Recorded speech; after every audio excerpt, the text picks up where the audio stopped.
Warning, some viewers may find the following footage deeply disturbing. Because I got to tell you the truth, folks. I got to tell you the truth. When it comes to bullshit, big time, major league bullshit, you have to stand in awe. In awe of the all-time champion of false promises and exaggerated claims, religion. No contest. No contest. Religion easily has the greatest bullshit story ever told. Think about it. Religion has actually convinced people that there's an invisible man living in the sky who watches everything you do every minute of every day. And the invisible man has a special list of 10 things he does not want you to do. And if you do any of these 10 things, he has a special place full of fire and smoke and burning and torture and anguish where he will send you to live and suffer and burn and choke and scream and cry forever and ever till the end of time. But he loves you.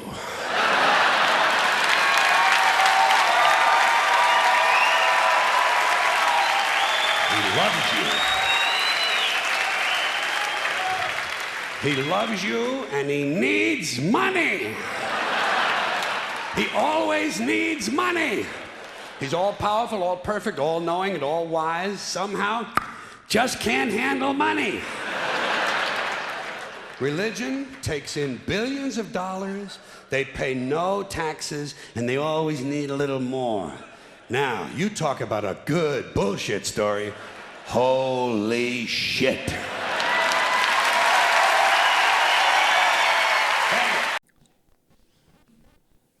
All right, let me ruffle some feathers. This is in response to 3 comments that I've seen on one of the videos, what has a religion done for my community? And I will combine 2 to address 2 of the comments because they have something in similar into one response. And then the other one, which I already commented about or responded to this morning, but the gentleman wanted some more insight or perspective of what I have. I do that separate. And then to end it all, I'll talk about reparations, because that also has something to do with one of the comments that I'm responding to in the first place. So let's get started. First, I feel like I need to introduce myself. You can call me Baba or Baba Mustafa or Bob with no hair. You're not giving my government name. If you wanted my social security and my government name, not happening. So you can refer to me in those terms, right? Or whatever you want to call me. Who am I? I'm a very thoughtful person, a critical thinker, very analytical. You find my takes are very analyzed and critical. I think a lot before just saying things, right? Those are how my brain processes. I have to think about things and look at things in a different way. I'm always going against the grain. In my free time, I fancy myself with intellectual ejaculation, but I never bring that out to the public because one thing I don't want to add to society is the problem of pseudo-intellectuals, right? I tend to make enemies fast, especially with those who are intellectually adjacent or anti-intellectuals, for lack of better terms, because I find myself, I have a higher standard than they do. I actually do have a higher standard for myself than most do. And it's not a flex. I am not trying to be prideful, cocky. It's just who I am. But I'm a very reserved person, so you'll never see me doing those things in public. You may be asking yourself, so why do you have a channel that you speak on those things? If you ever noticed, I never go into details as much as trying to make myself like a scholar on these things. I have a bookshelf, 2 bookshelves back here, and if you want to know what's on my bookcase, I pull a few so that you can see the line of thinking that I have or what sources of information that I use in my free time. So I have Walter Rodney right here. How Europe underdeveloped Africa. One of my favorites, Stolen Legacy by George G.M. James. Another favorite of mine, Africa, Mother of Western Civilization by Dr. Joseph Ben Yochanan. I think I have all Dr. Ben's books. They're over there. I couldn't just bring them all. I have Cheikh Diop, Africa, the Origin of Civilization. I've also read Rudolph. Rudolph Windsor, From Babylon to Timbuktu. The reason I got this book was to try to understand the so-called African American communities. Right? That was one of them. And then the other one was Hebrews of West Africa. This is by Joseph Williams, J. Williams. And then this is a disappointment. I have only 2 books from John Henrik Clarke, Dr. Clarke. And the one I'm holding up here is African People in the World of History. So that will kind of give you an idea why I open my mouth when it comes to black issues, because I like to educate myself on the history of, I'm going to use this word loosely, black people, because I disagree on why Africans and people who are melanated should be called black. And I'll state my reasons. That's why the reason I'm making this whole video is just to address one of those issues right there. Now, I grew up in Africa, that's not a lie, but I've also visited Europe and now the North Americas. I grew up listening to Bob Marley, Sizzla Kalonji, Richie Spice, Burning Spear. Who else? It says Sizzla, Turbulence. All those are Jamaican artists. For African artists, I listen to Lucky Dube, Ether, Kalamashaka, Bobby Wine. When it comes to hip hop, my number one hip hop artist is Tupac. Right? Like Tupac, Mike Jack, not so much Prince. I think I've only listened to one song of Prince. That's because I haven't had a chance to actually explore his music. I know a lot of people say he's better. He's a good artist. He's one of the greats. And once I get around and I have time, I'll listen to Prince.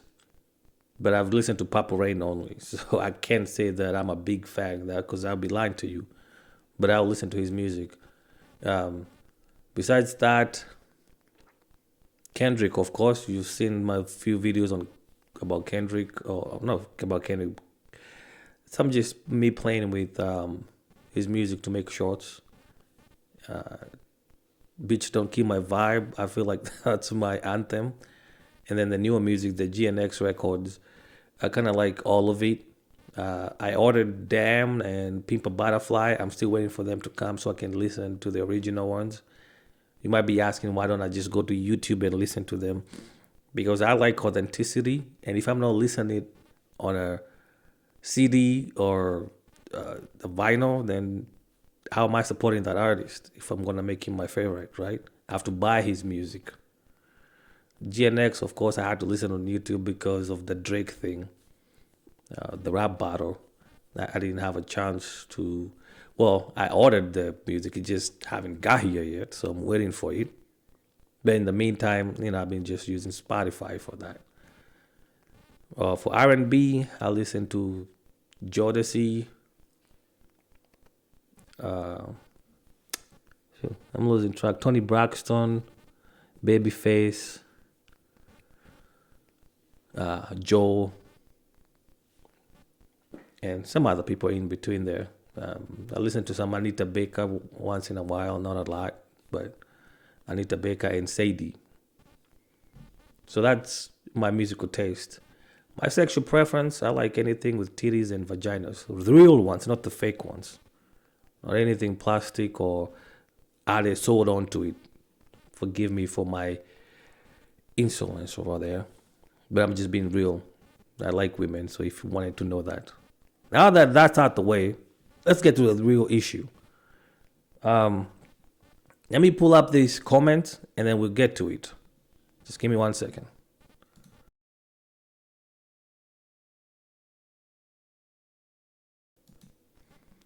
So the first one is by Patrice.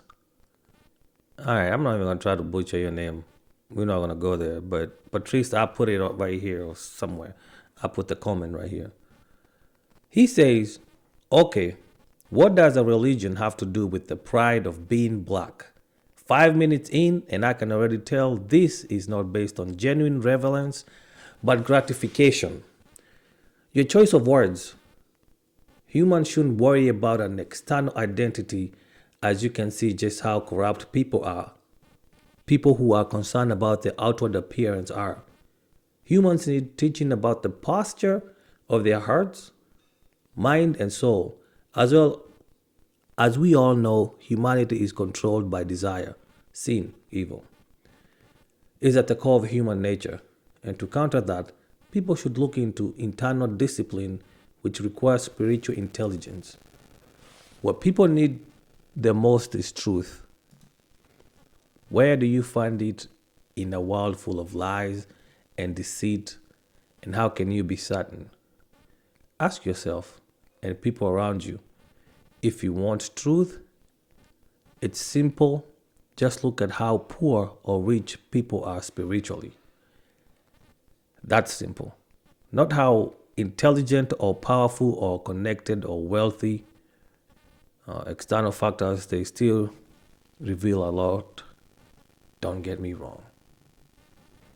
All right, so he had a lot to upload, but about sin and everything else, I have to make a whole entire video about that. But what I want to concentrate about is the pride of being black. Okay, so he said, "It's this. My comments were not about reverence, but about gratification." I got you, brother. All right, hold on. Let me get the other brother. Okay, why is this not? Okay, let's go to newest. This is from a brother Ujima. All right, you know who you are. So I'm gonna read your comment and I'll put it right there. You said, first of all, it would all have been better if you kept your opinion about the use of the name black to yourself, because it showed your ignorance of our history and your insensitivity toward the effort of those who saw the necessity in initiating the era in which we expressed that we were black and proud in the late 60s and 70s to correct feeling of inferiority and self-hate we were programmed to believe. You may be too young to understand it, so it is best to keep silent on those matters. Also, your feelings on reparations merely minimize the effectiveness of the argument that the panelists are making. Stick to the subject and comment on points that the panelists are making in support of the topic. The Muslims of the panel were very much on point about the contribution of what they're not taught in promoting our self-esteem and the idea of not depending so much on the others to do what we can do ourselves. Though he should have also mentioned Marcus Garvey efforts toward the end as well. Okay. However, I applaud your question of the cherry picking of Christians on certain aspects of the Bible as well as the conditions of our community, despite the proliferation of churches. On the other hand, the Christian made a very viable point about Christian leaders contributed to the abolition as well as civil rights movement. Also, neither Fred Hampton or the Black Panthers were religious figures, so mentioning of what they did has nothing to do with the topic at hand. as the young lady say, we do not need to put somebody else down in order to lift ourselves up.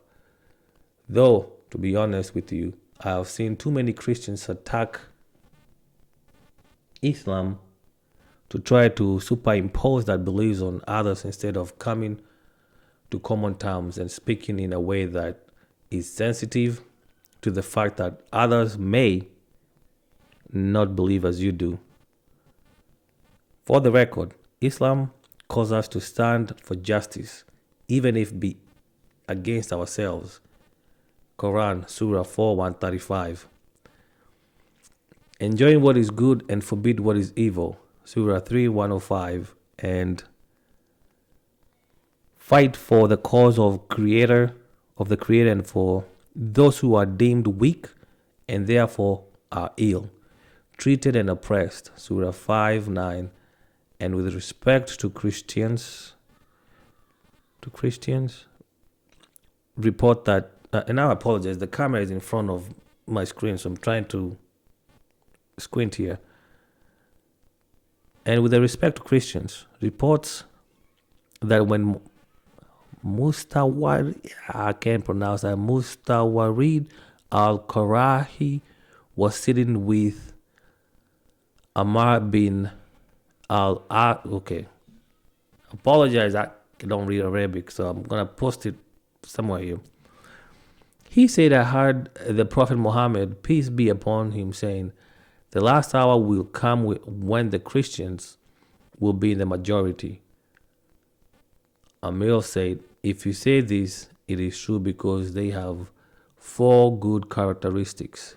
They are the most able to cope with tribulation, the quickest to recover from disaster, and to return to the fight after disaster, and are the best as far as treating the poor, the weak, and the orphans is concerned.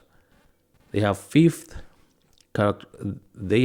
characteristics, which is very good. They do not allow themselves to be oppressed by their rulers.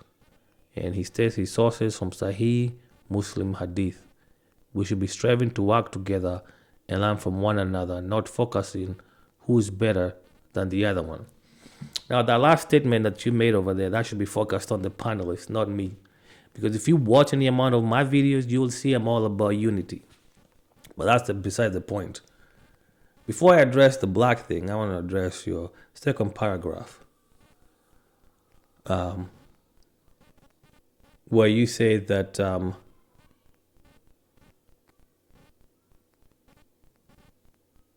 okay, not that one. Let me go back to the first paragraph.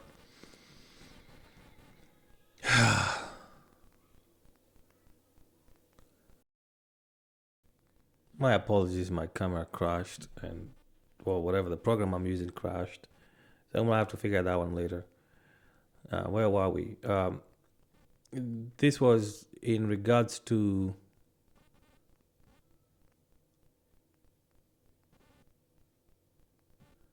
reparations. Reparations. I have a separate section for reparations, so we'll get to reparations at that point. Okay, but so let's address these two. First of all,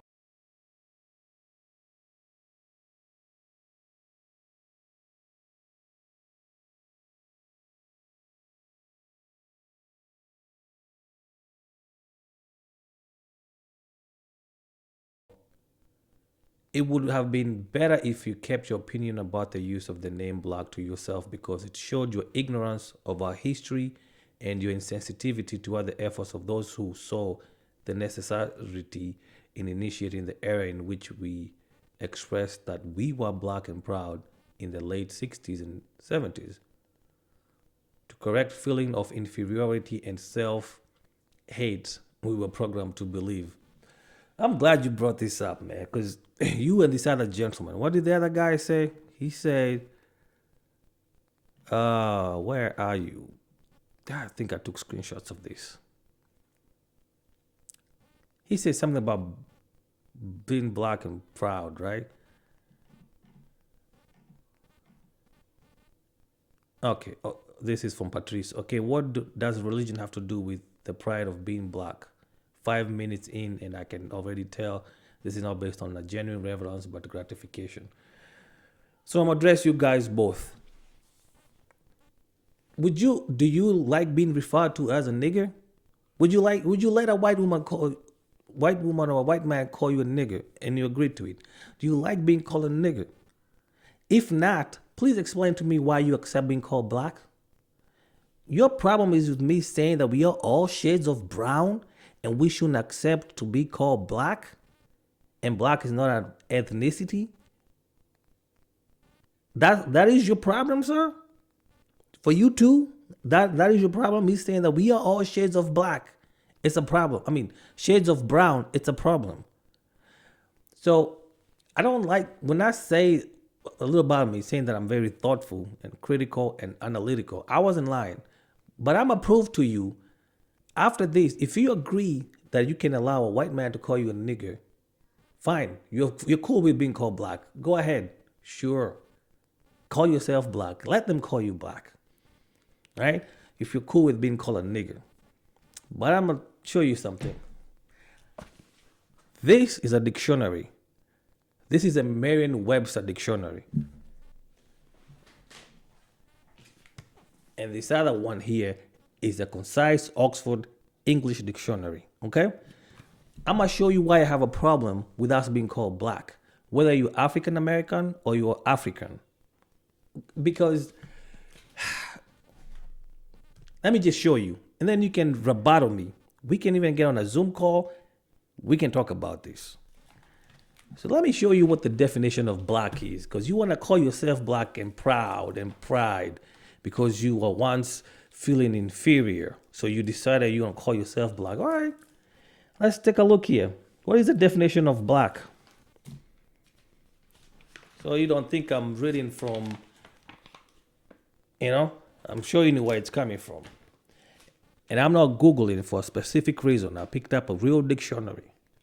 Black, an adjective of very darkest color due to the absence of or complete absorption of light, deeply stained with dirt.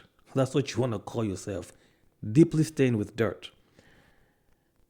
Coffee or tea served with milk. Of or relating to a human group having dark colored skin, especially of African or Australian Aboriginal ancestry. The third definition, characterized by tragedy, disaster, or despair, of humor, presenting tragic or harrowing situation in comic terms, full of anger or hatred, not to be handled or undertaken by trade union members or expression of solidarity within an industrial dispute elsewhere. That is what the dictionary describes as being black.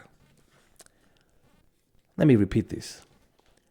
Of very darkest color due to absence or complete absorption of light, deeply stained with dirt,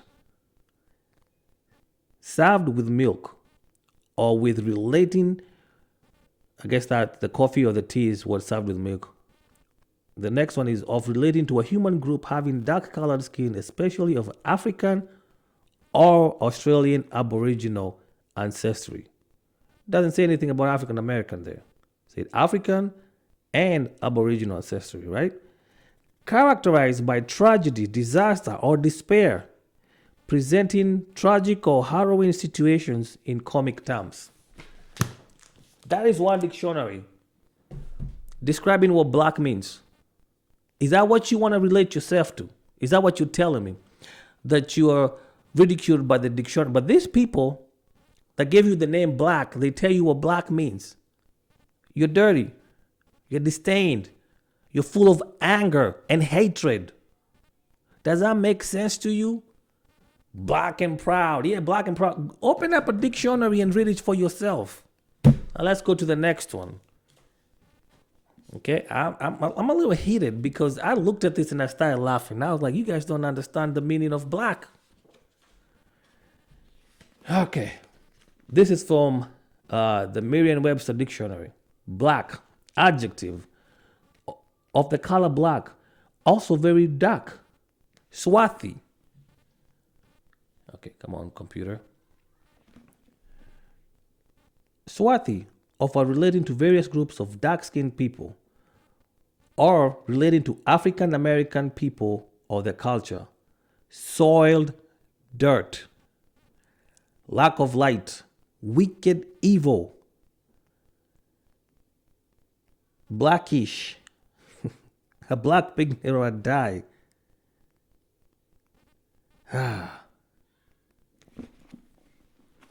What did this say again? Soiled dirt, lack of light, wicked, evil, relating to dark-skinned people of African American people or their culture. And you want to sit here and tell me you want to be black and proud when the so-called oppressor that you complain about is calling you dirty, wicked, evil, lack of light.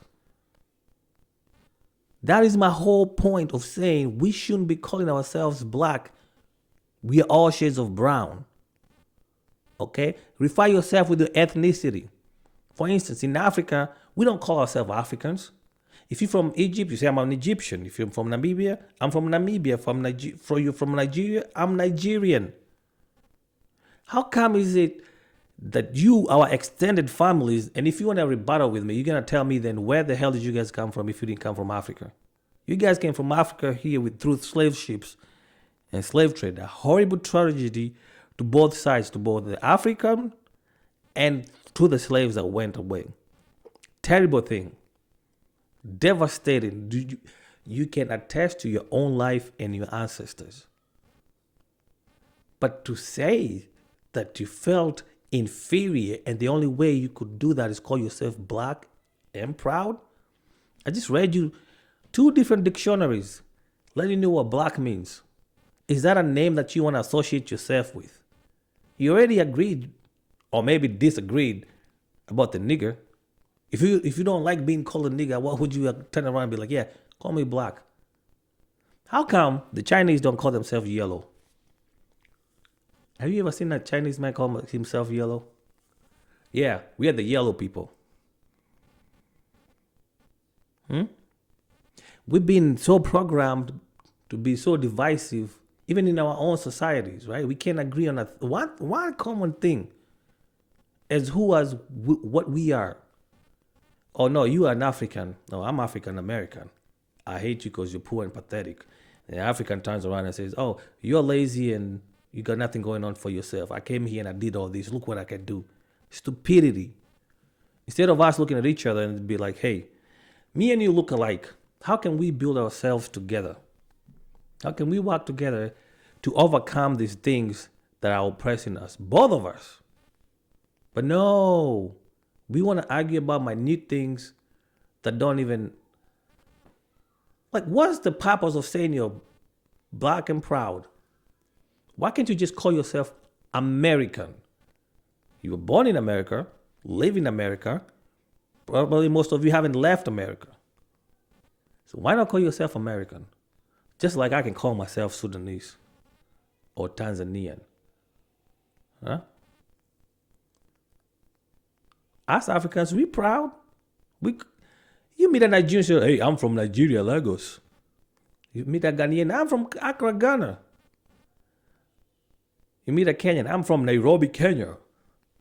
You meet some Ugandan, I'm Ugandan, I'm from Kampala. You meet someone from South Africa, hey, I'm South African, I'm from Pretoria or from whatever. We call ourselves by our nations, our ethnicities. Why is it the African American community want to call themselves black? Why? Why would you do that? After what I read in these 2 different dictionaries. That was just to make a point why I disagree on people being called black. Not because I'm not proud of being melanated. It's because of the meaning. It's the meaning what the dictionary describes as being black. So for you to turn around and say you're proud, open up a dictionary and read it before you associate yourself to something. Just like you don't like the white people calling you a nigger or anybody calling you a nigger, you shouldn't associate yourself being called black. Just ask a simple question. How come the Chinaman or the Asians don't even call themselves yellow? And this problem is just widespread because even the Indians, they have the caste system. They don't like the dark-skinned Indians. They're all Indians, but they despise the dark-skins. Things I'll never understand. Now I'm going into a rant, but I didn't want this to be a rant. I just wanted to make my point to address future viewers and those two gentlemen. Now let's go next to, actually, do I have more? Let me just check. I thought I had some notes on this. Okay. Did I write in? Because that didn't, I went off my rails here. Let's look what I had written down, right? The term black has historically been associated with negative connotations such as darkness, evil, and inferiority, especially in Western societies. And you said you felt inferior, so you called yourself black. But the history roots of it shows us that being black is associated with being inferior. So think again when you're trying to argue with someone, oh, you're ignorant. You're ignorant of our history. Like us Africans don't have the history. You guys came from our lands. They took you from our lands. What do you think that did to us? They took the strong and the beautiful women and left the weaklings back. We had to rebuild. That affected us. Then came colonization. We were put in concentration camps. My parents were born into colonization. Not too long ago, I think when they were 5, 6, 7, actually 9, then the country got the independence, the first independence. So they were born into colonization. Colonization and slavery are almost the same. The only difference is that some people are taken over there for a different land, where we were colonized in our own land, put in concentration camps and we were westernized, okay? So just think about that when the next time you look at someone and tell them they're ignorant. Being black that has no identity. This is a broad term generalized to capture everyone. There's no culture meaning behind it. If someone didn't know me and didn't know you and we were somewhere, they said those two black people. But we are two different people. I got my African roots, you got your African American roots. So black is just a general term to capture everybody. It's a label. And this was often imposed by the colonial powers to create division and enforce a system of racial hierarchy. When you reject this term, you kind of rejecting the construct of a system that was designed to oppress. That's why I reject that term. Because we didn't come up with it. They did. Those people who built the racial systems, the oppressors, and yet you're proud to take upon those names. Another reason why you shouldn't even should agree is it reduces your identity. So calling someone African American, who is African American, black, that reduces their identity to a single physical attribute, which is skin color. And this is an oversimplification that ignores complex histories, achievements, and individual characteristics of people within the African American society. So I just didn't say those things because I hadn't thought of this before. It's something that I pondered upon, but I put my thoughts down, and before I even put my thoughts down, I just started just diarrheaing with things instead of me sitting here and addressing this in a manner that is more well organized. But I just had to take it off my chest. And then I'm just, you know what? I'm rambling here. That's it for me on this issue. Those are my thoughts. If you disagree with me, then go kick rocks. I advise you, buy yourself one of these. Okay? Go read what the term black means and read it well. And then come back and tell me that you are all right being called black. If you agree that, then you shouldn't have a problem someone calling you a nigger. Because you got to tell me what the difference is between a nigger and a black. They're both derogatory terms, labels given to you by your oppressors. And yet you want to embrace them black and proud. No. I refuse. You disagree with me? Please make your own video. Let's get on a Zoom call if you want to. Let's talk about it. Because there's no way you can associate yourself with something that has negative connotations. You want to say you're black, call yourself American. Why can't you agree you're American? Because you are. Do you see the white people saying, I'm white? They say, I'm American. I'm from the USA. What do you say for yourself? Yeah, a lot of people want to throw Mother Africa. They've never been to Africa. And they don't want to be associated with Africans. But you're proud of being called black. Just like you don't like being called a nigger, you shouldn't be called black. You should dislike being called black. Because what's the difference? They went from nigger, people of color, to black to mean the same exact thing they meant the first time they called you a nigger. So what is this that you're arguing with me about black and proud? Just calling something a different name doesn't change what it means. That's what I don't get it. I'm waiting for your thoughts. If you want us to get on a call, let's get on a call. All right, that's it for me. Let's talk about reparations next, okay? Because I want to get that off my chest as well, because I feel like you people, forgive me for saying you people, that's an ignorant thing. People who don't understand my thoughts about reparations, I need just to make this section for you guys. Okay? Just so you understand why I stand with this and why I say the things that I say about reparations. All right. Let's go to the next one.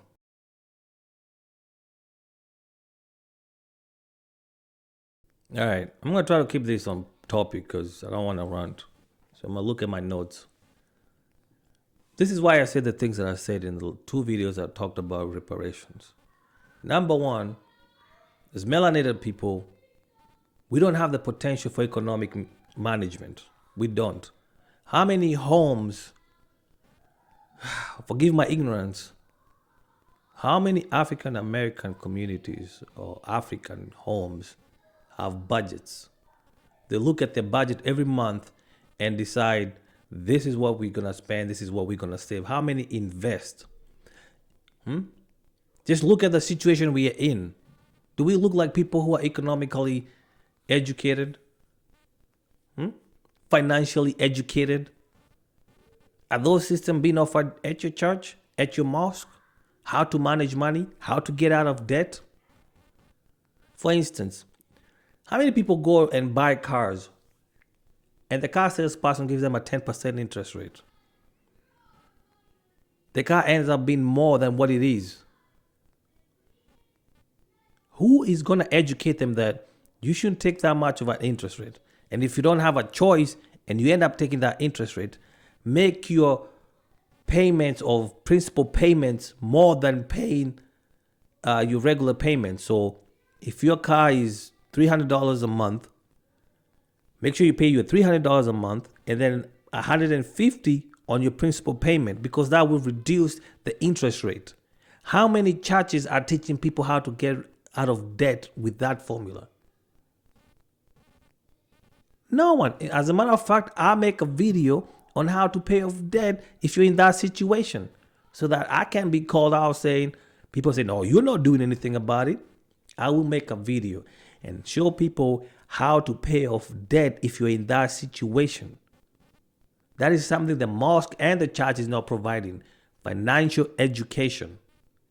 So I'm going to ask you this. If you get reparations today, how are you going to manage your money? How? That's one issue.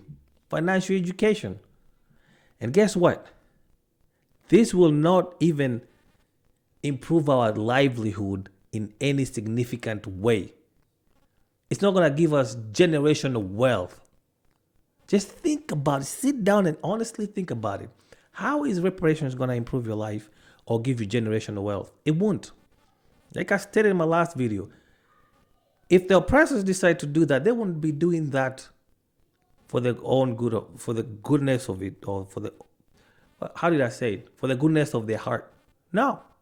They'll be doing that to entrap you into some shady scheme they'll come up with. They won't do it because they're like, oh, we're sorry you were slaves, so we're going to give you 40 acres and a mule. And let's just say, let's take it literally. They gave you 40 acres and a mule. How would you pay your taxes on that land? 40 acres, taxes, huh? They'll tax you to death. You end up owing taxes, they take the land back. Just think about these things. It's not like I don't want people to get reparations. As a matter of fact, here's the thing. No African continent or no African country has asked for the colonialist for reparations. I haven't heard of any. We don't even think of reparations. You didn't think they didn't rape our women, kill our people? You think they didn't do that to us? Put us in concentration camps? Just look up the Mau Mau. Look what they did to Dedan Kimathi. Shut up the dude. In his home and his wife and kids. Look what they did to the Kinjikitila village and his people. The Germans just wiped them out. You don't hear us going saying, give us reparations. We make ends meet. We lift ourselves up. I'm not saying that the African American community is not doing it. I'm just saying this notion that you guys need reparations to move on is flawed. You can ask, this will lead to my second point. How do you determine who gets reparations? How do you get the records? Who is who? There's another logistic you guys don't think about. For instance, people who've migrated here and they've had kids, would they qualify for reparations just because of their skin color? Would they? I bet you disagree. So tell me, how do you find out who is genuinely a descendant of a slave?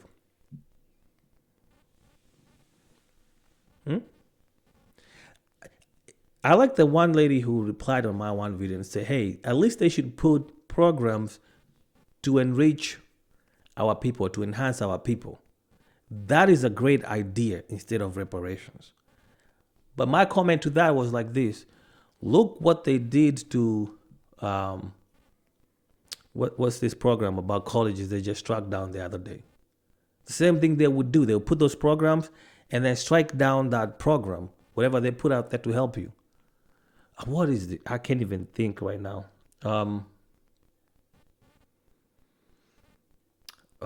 What is it?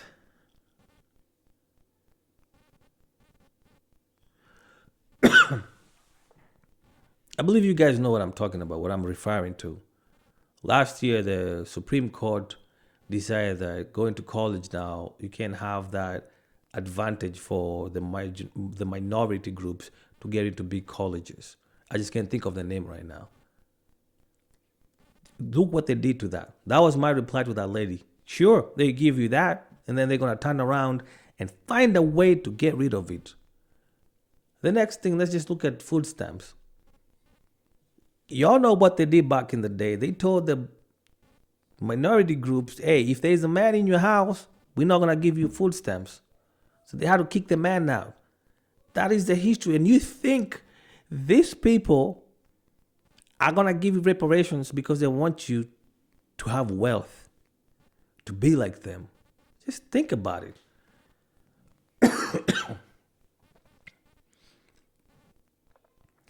Also, if they give out reparations, I guarantee you they will reinforce systemic barriers.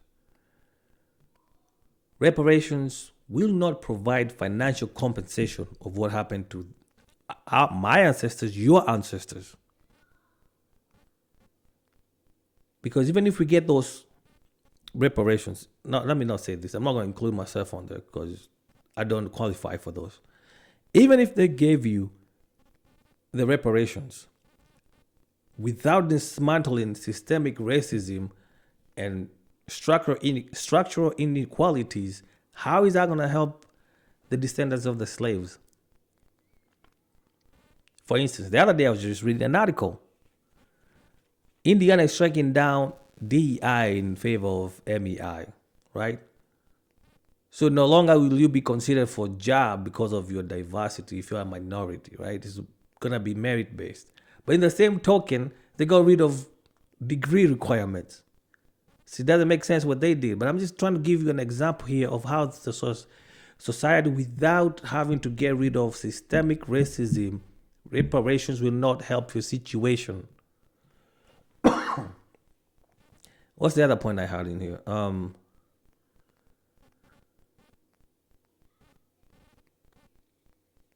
If people got reparations, would you prefer having reparations or actually laws that protect you from police brutality? If we had police reform and actually black people were stopped from being racially profiled, we don't even have a law for anti-lynching. But you're worried about reparations. That's what you're worried about. Reparations. Like that is going to get rid of systemic racism. Just think of Jim Crow laws. Let's say you had, back in the day, they gave the slaves reparations. And then they introduced Jim Crow laws, redlining.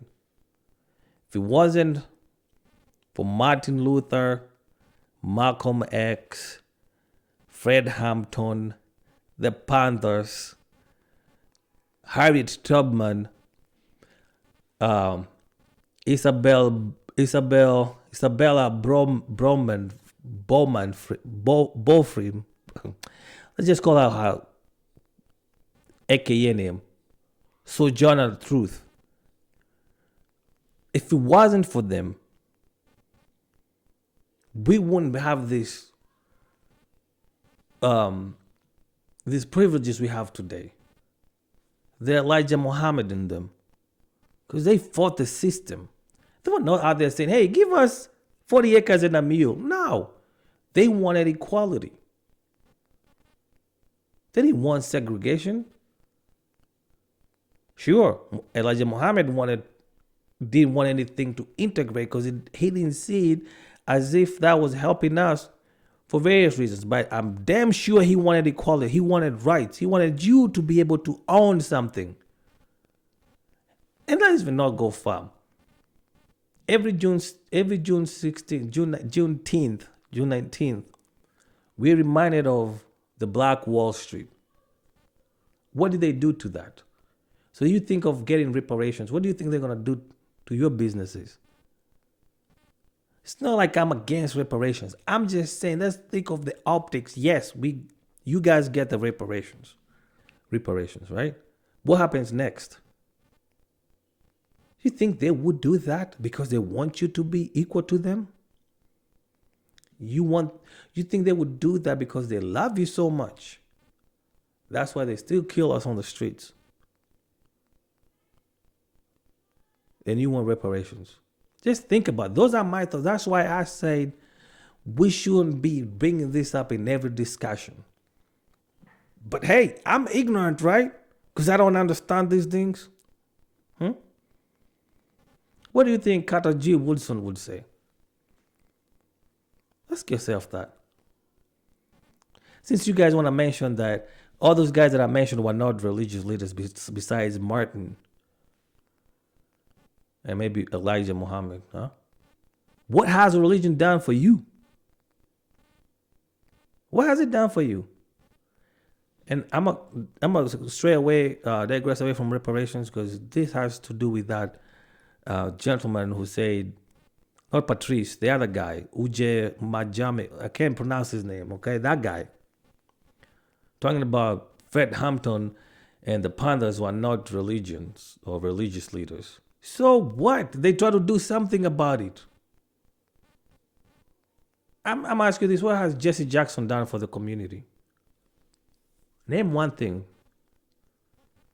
It's good to go on a megaphone and preach and do all this, but if you're not doing anything for the community, then I'm going out of topic here. And some of you might be like, hey, I'm talking this with passion because these two comments require my unfiltered truth. This is how I see things, not how I feel them, because someone say that I feel. No, this is how I see them. This is how I think about them. I don't have any feelings towards this situation. Emotions do not lead to good judgments. If your comments were charged by emotions, you're not critical. You're not analytical. And I'm not that person. I already told y'all. If you're intellectually adjacent, me and you cannot have a conversation. This is all about how I'm feeling. No. Be critical. Be analytical. Present your fact. I just presented mine, the reasons why I think reparations would not help us. And if you disagree with me, you're going to have to tell me the alternative. I need you sit down, have a well thoughtful response, and tell me every point that I mentioned. I want a counterpoint to it. Rebuttal me in every point that I made about reparations. I need to see clear evidence that what I'm saying is wrong, and there's a better alternative to what I'm saying. That's my challenge to you two guys who think I'm ignorant for saying reparations should not be a thing that we should be looking into. And also for being black, being called black. I gave my thoughts and my my definitions of those two things.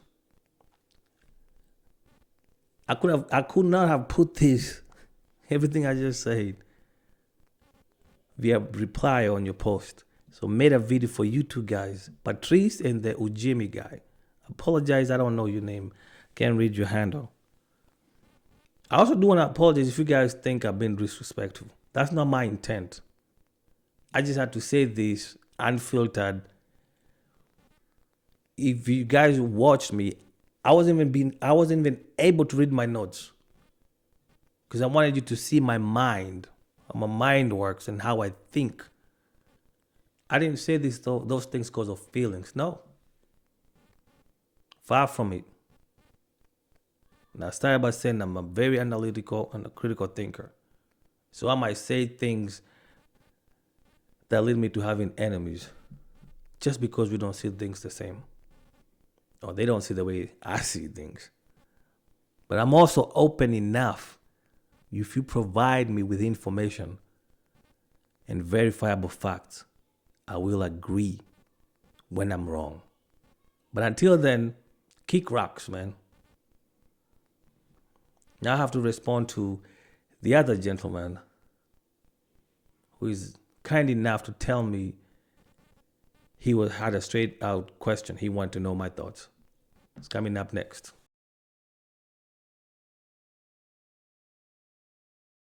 To 804 Beats. And by the way, I checked out your channel and you got some stuff about music, which is good, man. That's nice. Like that you showed us how we went from analog to digital. One of your videos. You should probably subscribe to your channel. I don't know if you post content or not. But hey, hit me up on the side, man. I'll leave my email in the description somewhere over there in the channel description. Write me an email. I'd like to kind of talk to you besides, religion and other things. Anyways, so your comment was, you first asked question, how much do you know or are aware of history of black folks in the States? Which I gave you a good reply right there, which you said was, you said, thank you for my detailed response, and you appreciated it. Thank you for understanding. But you also continued and said, actually, let me just read the whole thing. Thank you for your detailed response. I appreciate it. I wasn't making any assumptions. I was simply asking a straightforward question. I've noticed many posts from individuals outside our lineage sharing their perspective, which piqued my curiosity about your knowledge of our history as Black Americans. While your information is certainly well documented, I'm interested in getting a deeper aspect of what your perception is of our 400 plus year journey in the United States.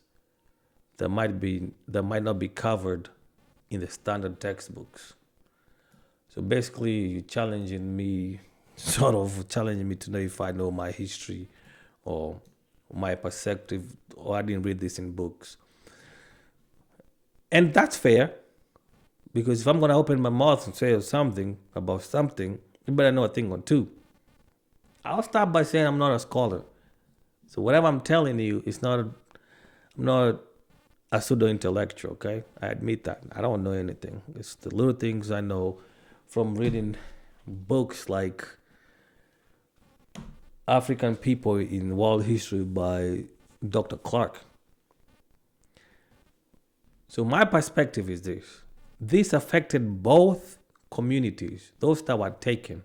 First of all, think about back in the 16th century, right? Are people being stolen, be kidnapped from their own land, put in shackles, and then exported millions or thousands of miles away, about 6,000 miles to be specific, if you're flying. Think of the journey. How many died through that journey? Millions. Millions died in that journey. Now, if you can imagine yourself being in shackles, packed underneath the boat, how would you be feeling at that time? Think of the mothers who lost their children, the wives that lost their husbands, the fathers. I want you to think about that before I am giving you my opinions, because that's how I feel. It's sickening. It's pathetic. It's horrifying. That right there, being put in those ships, 1611 or 1619, whatever year it was, it left Africans devastated. They took the strong and the beautiful women and the children, left those societies in West Africa deserted.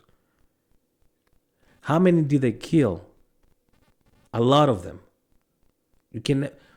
When someone is gone, they can never come back. Life is not a movie. No one is coming back. No one is coming back from that. The horrific conditions that they endured. Think of this. The Dahomey would go kidnap other tribes, and then they would conduct businesses with the Portuguese and the Europeans, the white men, right? Sell another people just because they were dominant. Those are the Dahomeys. I'm pretty sure they won't teach you that. They made a movie about the woman king, about the Dahomey as heroes. No, they were not. Those fuckers kidnapped other Africans and sold them off. So how can they turn around and make a movie about that? Showing them as heroes. They're not heroes. It's just how Hollywood brainwashes us with their fake history. Okay? Just think about this. The trade, first of all, it depopulated West Africa. That right there is just this. It's hard for me to even speak on this. Because it's not like they took the slaves to come here and give them a better life. They put them here to work on cotton fields and the textile industry. That is what built the United States. The slaves by picking cotton and the textile field, building the railroad tracks. All for free. They didn't get paid for that. And what? And when the master felt like he needed to get away with something, he go there and pick one of those women and do whatever he wanted to do with them. Also, don't forget about the back breaking. Is that what it's called? Right? Demasculating the black man, for lack of better terms, so that other slaves can fall in line. Imagine about that pain. But they won't teach that in the history books, will they? They will not show you that. They will also not tell you that in 1895, they sat down in a conference and decided what part of Africa they were going to have as booty. The Germans, the Portuguese, the French, the English, the Italians, the Dutch, with their fat asses in a conference deciding, oh, we're going to take this part of Africa, we're going to take that part, you take that, you take that. Hey, we want West Africa because they're tall and big and strong. We want them. But you on the East, the Brits, you guys like drinking tea with milk. You have the people from the East. Colonize them. Do whatever you want to do to them.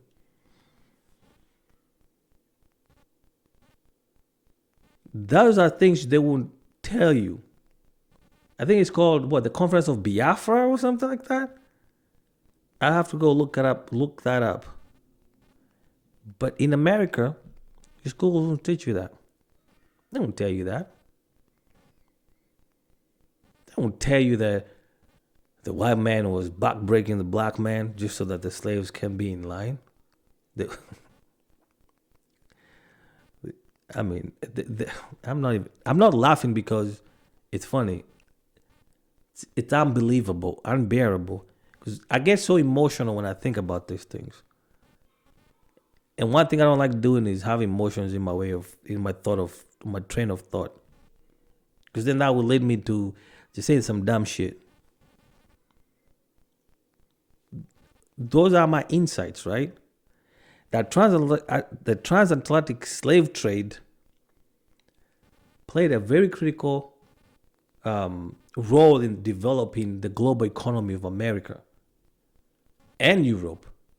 Because remember, they took some slaves to America and some to Europe. And when they didn't like some in in America, what did they do? They sent some to Jamaica, to Guyana, to work on the sugar canes over there. And then some, they put them back in Liberia, in Africa. Right? And then in Europe, they started murdering them. Think of the Spanish Inquisition. You think they were killing their own white people? Most of those people were black. Right? They give them a 1-day lead to escape to Portugal. And what did they do in Portugal? They took them from Portugal, put them in the island there's an island out there in West Africa where they were shipping them to America.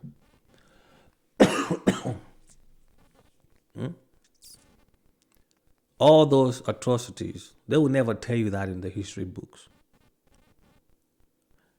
Now, that is in the transatlantic trade part of it. Let's talk about colonization. Why is Africa still the same way it is today? Because heck, Ghana has gold, but people there still struggle. The Congo has diamonds and gold. So is Sierra Leone, but the people still struggle. We are fighting there amongst ourselves, but yet someone is benefiting from it. Someone is benefiting from it, and it's not the Africans. No, not the Africans. We got in Congo. There's cobalt, which make Tesla batteries, and they have Chinese companies out there mining that stuff. But yet, people there are struggling to eat. It's wrong. Now, you might be asking, why can Africans help themselves? The same system put in America, systemic racism, believe it or not, they're in Africa. The only problem in Africa, it's being orchestrated through our own people. Because someone gotta eat somewhere. Think of the cocoa bean. You wouldn't have chocolate without the cocoa bean. 60% of it comes from Africa, and the other 40% from South America. But the cocoa bean farmer makes about $200 a year. $200 a year. The farmer. But when you go buy your hashish bar, the king size is $5 at the gas station. Who's making all that money? It's not the cocoa farmer. the cocoa bean farmer. No. They've put systems that oppress people till today. Look at South Africa. They're only what? 30 years removed from independence? 30 years. They're still a young nation. They're still trying to stretch their... And even today, there's still systemic racism there. There are certain places in South Africa you cannot go because you're a black person. So-called black person. Right? Because the Dutch are still down there claiming their home. That's their home. If you don't believe me, look at the billionaire Elon Musk. Isn't he from South Africa? Yeah? Do you think he grew up oppressed? Because he's from Africa? No. He's not. Now, there's also another issue. I don't know how true this is. I've listened to other people. I've read books about it. That the slaves they took from West Africa were Jews. The black Jews of West Africa, the Hebrews of West Africa. Somehow they left the Levant and ended up over there. And you find people like the Igbo in Nigeria, or some in Zimbabwe, and some in South Africa, and some in Uganda. I don't know what the ones in Uganda call themselves. They don't all call themselves Igbos. They got different African labels or terms, whatever they call themselves. And then you got the Falashers of Ethiopia over there. Ethiopia is, well, you guys call it Ethiopia, but it's Ethiopia. And if you want something that doesn't teach, it's not taught in history, the real Africa is called Alkebu land. That's the real name for the continent. Egypt is not Egypt, it's Tamari. They will never teach you that, will they? Right? Tanzania is not Tanzania, it's Tanganyika. But of course, we gotta go with what the white man says. So I don't know what in this... this is a very hard question to answer. You asking me what I know that is not taught in the textbooks. I'll tell you something that is not in the textbook. The reason why most Africans have fast African names is because when the white man came over there, he told us that we will never go to heaven because of our African names. So we needed English names to be able to go to heaven. He also told us that since we prayed standing up, facing up, with our hands up like this, that our prayers were not heard unless we knelt down, face down, and clamped our hands together. They'll never put that in your history books, will they? The white man came disguised as a guest. And in Africa, we have, well, where I'm from, we have a saying that a guest is but a transit river, right? They're just coming through, right? Well, these guests stayed. Before we knew it, him and his acting were in our backyards, partying our lands. Next thing we knew, I was called George instead of my African name, Mwaura.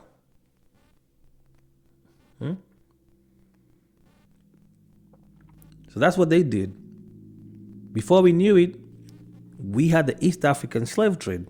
That's something it's a little talked about. Shipped some of us to Asia, some back to Europe, brought the Indians. That's why we have a large community of Indians in East Africa. You know, before you know it, they went down South Africa, colonized the whole place, took some slaves from South Africa. While all this was happening, we had the transatlantic slave trade going on too. They won't tell you that. In Kenya, Mombasa, there is a Portuguese fort right there. That's where they used to put the slaves. The ones that were not smart enough to run away. Because I'm going to tell you, man, them Kenyans they're runners. I'm just making a joke here. I mean, I thought I'd put a little light statement in here instead of being all serious. But that's the history they won't tell you in your history books.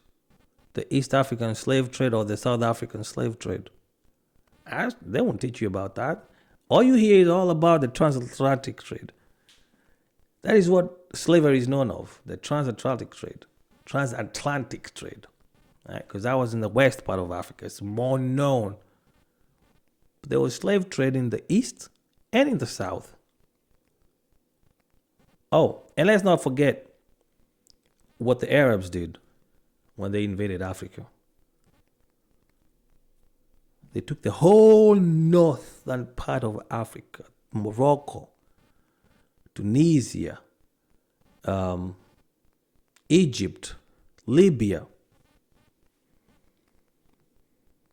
Yep, the Ottoman Turks came down there and took as their own. They call themselves what, Berbers?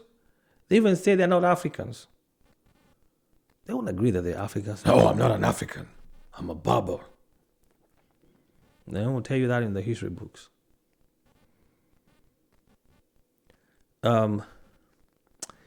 See, did I put any thoughts in here?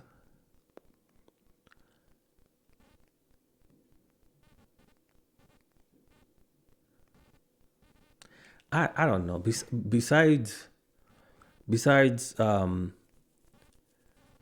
slave trade bringing the African culture into the Americas, hence having a demographic that is both including the Europeans and Africans. I don't know what else.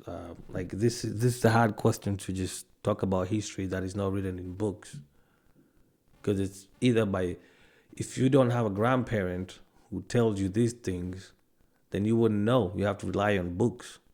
But that's just, if we sat down and just had a casual conversation, and maybe you were just like asking me questions, I'll be able to answer you more. By just sitting down here, and I didn't even read my notes because I'm like, this is bullshit. You know, because when you're thinking, you have biases because you're writing like, oh, let me do this. But when you're speaking out of the top of your mind, it's coming straight from what you know and not what you've read.